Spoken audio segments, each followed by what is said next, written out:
welcome to today's episode of Heard and Seen Around. I am Rajesh Karipurath. This is my take on macroeconomic and geoeconomic data points, which I find interesting.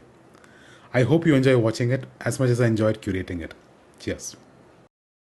Every bubble looks obvious in hindsight. That's because hindsight has no skin in the game. Political debates are just people answering questions no one asked, very passionately. Transparency in politics means you can clearly see what isn't happening. Strategy, a plan that sounds impressive until reality joins the meeting. The app is free because you are not the customer, you're the inventory. At the very top, wealth does not sit in houses, it owns companies. US households worth over $1 billion hold roughly 70% of their wealth in stocks and business interests. Drop down one tier and businesses dominate even more. As net worth falls, equity exposure collapses and primary residences take over. That's the real divide. Not rich versus poor, but owners versus earners. The wealthy scale assets. Everyone else stores savings. Wealth compounds fastest when you own productive risk and not square footage. India's credit machine is humming again. Bank lending has grown at a 13% CAGR for the last 17 years, comfortably ahead of GDP, and this time it's backed by cleaner balance sheets. After the NPA hangover of the last decade, credit costs have collapsed, asset quality has normalized, and banks finally have room to lend without flinching.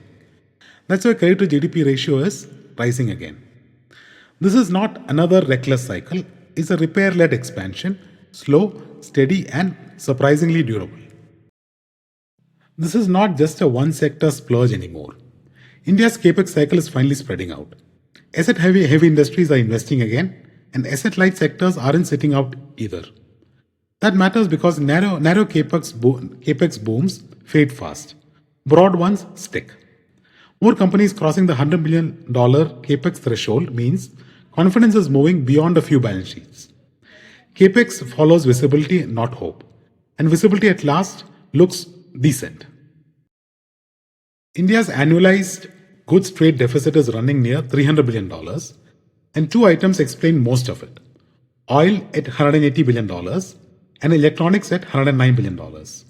Strip those out and the picture looks far less alarming. So this is not about weak exports anymore.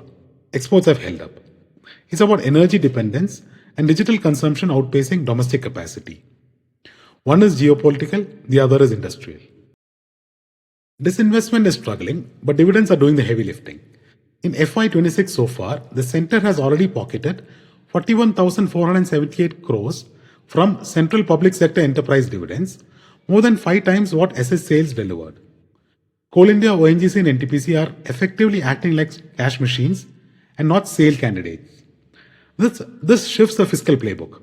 Why rush privatization when steady payouts quietly plug the deficit? For now, PSUs are being run less like exits and more like annuities. As Jean-Claude Juncker once joked, we all know what to do, we just don't know how to get re-elected after we do it. China's equity market has staged 5 mega rallies in 17 years and ended up roughly where it started. Big stimulus, sharp spikes, and then gravity. The missing ingredient hasn't been liquidity, it's been returns on capital. Weak profitability caps earnings and rallies fade once policy sugar highs wear off. So will the sixth time be any different? Maybe. But history suggests that odds are thin without structural return on earnings repair. Implications for India, capital prefers steady compounding over episodic adrenaline. If China keeps delivering volatility without earnings, India keeps winning patient money by default. India is now the world's 5th largest manufacturer, ahead of the UK, France, and South Korea. That's not ambition, that's arithmetic. Germany and Japan are next, and demographics plus scale says it's only a matter of time. But the real lesson sits below the rankings. China did not win by slogans, it redirected credit from property to factories. Manufacturing share rose because capital followed productivity and not speculation. If India keeps pushing credit, infra, and execution towards industry, this is not the peak, it's a base camp. India's IT sector looks like it's done falling, not yet rising. Headcount growth has bottomed out, but hiring won't meaningfully recover until revenues do. Right now, demand is cautious, but not collapsing. The good news, BFSI, telecom, manufacturing, and energy are showing resilience and keeping growth alive. The bad news, broad-based acceleration still needs clients to loosen wallets now and not just budgets.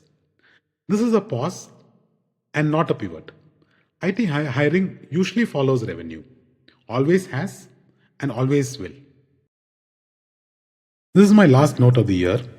We'll be traveling from now on till the second week of January. So here's wishing you and your loved ones a very Merry Christmas and a Happy New Year. In 2026, may your charts behave, your drawdowns be brief, and hindsight stay unemployed. Merry Christmas and Happy New Year once again.